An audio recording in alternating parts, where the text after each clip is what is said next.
मराठा आरक्षणासाठी मुंबईच्या आझाद मैदानावर सुरू असलेल्या मनोज जरांगे पाटील यांच्या उपोषणाला राज्यभरातून पाठिंबा मिळत आहे। या पार्श्वभूमीवर आता ग्रामीण भागातून आंदोलकांसाठी मदतीचा ओघ सुरू झालेला आहे। मुंबईतील आंदोलकांची खाण्यापिण्याची गैरसोय लक्षात घेता अहमदनगर जिल्ह्यातील शेगाव तालुक्यातून मराठा बांधव पुढे सरसावले आहेत।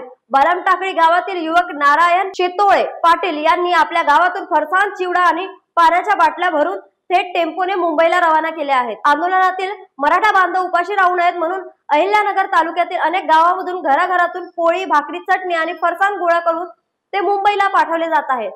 मुंबईत हॉटेल बंद असल्याने आंदोलकांची गैरसोय वाढली असून गावातील मावळ्यांनी हे जबाबदारीने पाऊल उचलले आहे। मराठा आरक्षणाच्या लढ्यात ग्रामीण महाराष्ट्राचा हा सहभाग केवळ अन्नदान नव्हे तर एकजुटीचे प्रतीक ठरत आहे। न्यूज एक्सप्रेस साठी जयप्रकाश बागडे यांची बातमी। मराठा आरक्षणाच्या संदर्भात जे मुंबई या ठिकाणी आंदोलन सुरू आहे त्या आंदोलनासाठी बालमटाकळी येथील युवक नारायण शेतोळे याने वैयक्तिक स्वतः खर्च करून साधारणपणे 2 क्विंटल चिवडा आणि पाण्याचे 100 बॉक्स या ठिकाणी दिलेले आहेत। तर त्याच्या तो स्वतः घेऊन चाललेला आहे।